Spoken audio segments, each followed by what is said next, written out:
আলহামদুলিল্লাহ, আজকে আমরা এভিডেন্স অ্যাক্টের বেসিক প্রিন্সিপাল অফ এভিডেন্স একটা আলাপ করব। এটা তিনটা মূলনীতি, বেসিক প্রিন্সিপাল তিনটা। তো সাক্ষ্য অবশ্যই বিচার্য বিষয়ের মধ্যে সীমিত থাকবে। নাম্বার 2 হলো সুনাম সাক্ষ্য বা সাক্ষ্য গ্রহণ করা যাবে না। নাম্বার 3 হলো সমূলে মামলার উৎকৃষ্টতা উৎকৃষ্টতম বিষয়ে সাক্ষ্য প্রদান করতে হবে। নাম্বার হলো সাক্ষী অবশ্যই বিচার্য বিষয়ের মধ্যে সীমাবদ্ধ থাকবে। যদি না প্রয়োজন হয় সেক্ষেত্রে কেবল বিচার্য বিষয়ের মধ্যে সীমাবদ্ধ থাকবে, মানে সাক্ষী যদি তার সাবজেক্টের বাইরে কথা বলা যাবে না যদি প্রয়োজন। নাম্বার 2 হলো সাক্ষী জনসম্মতি মূল সাক্ষী গ্রহণ করা যাবে না। যিনি দেখছেন, যিনি শুনছেন, তার সাক্ষ্য গ্রহণ করা যাবে না।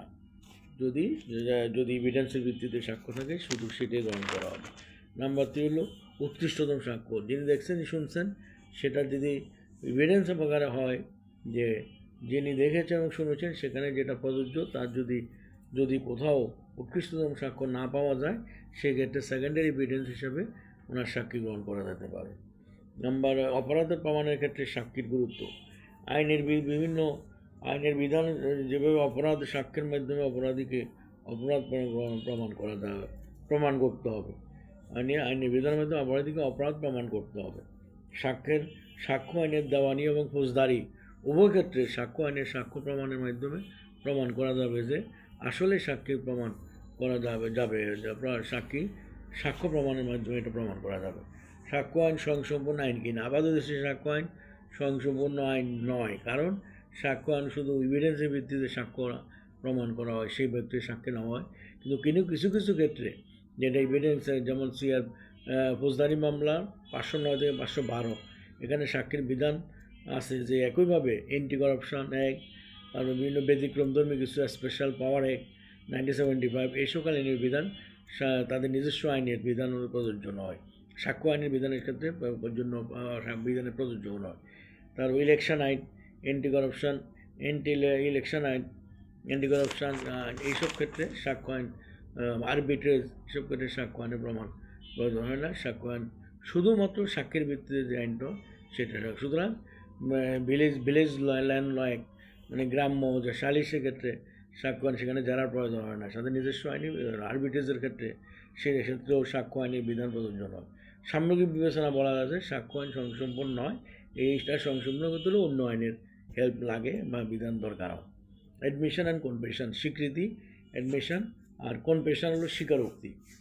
17 থেকে 20 ধারায় যে বিষয়গুলো আলোচনা করা আছে সেটা স্বীকৃতির বিষয় জানতে পারি। বিশেষ বিষয় নিয়ে সম্পর্ক যদি কোনো ব্যক্তি কর্তৃক এরূপ ক্ষেত্রে যার মাধ্যমে ধারণা পাওয়া যায়, ন্যায় বিচারের সহজ বলে বিবেচিত হবে। 17 থেকে 20 ধারা, 17 ধারা একটা স্বীকৃতি যার মাধ্যমে বিচার্য বিষয় সম্পর্কে সিদ্ধান্ত নেওয়া যাবে।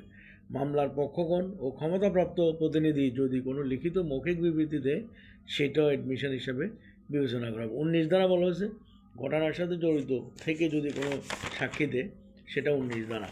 সে ঘটনার সাথে জড়িত কিন্তু সে কোর্টে আসে সাক্ষী দিচ্ছে, সেটা 19 ধারা। 20 ধারা হলো মামলা যদি কোনো পক্ষ সাইন করে তখন ওই ব্যক্তির বক্তব্যটা সাক্ষীর সাক্ষ্য হিসাবে গ্রহণ করা যেতে পারে। কনফেশন হলো স্বীকারোক্তি। এটা হলো কোনো ব্যক্তি যদি নিজে জড়িত থাকে কোনো মামলার সাক্ষী দেয়, সেটা হলো কনফেশন।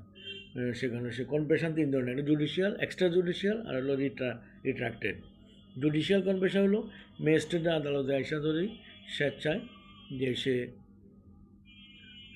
164 যে জবানবন্দি দেয় সেটা হলো জুডিশিয়াল কনফেশন। আর এক্সট্রা জুডিশিয়াল কনফেশন হলো পুলিশের কাছে বা সরকার পুলিশের আদালত কর্তৃক অনুমোদিত কোনো ব্যক্তির কাছে, বিশেষ করে পুলিশের কাছে যে বক্তব্য দেয় 161, সেটা হলো তাকে এক্সট্রা জুডিশিয়াল কনফেশন।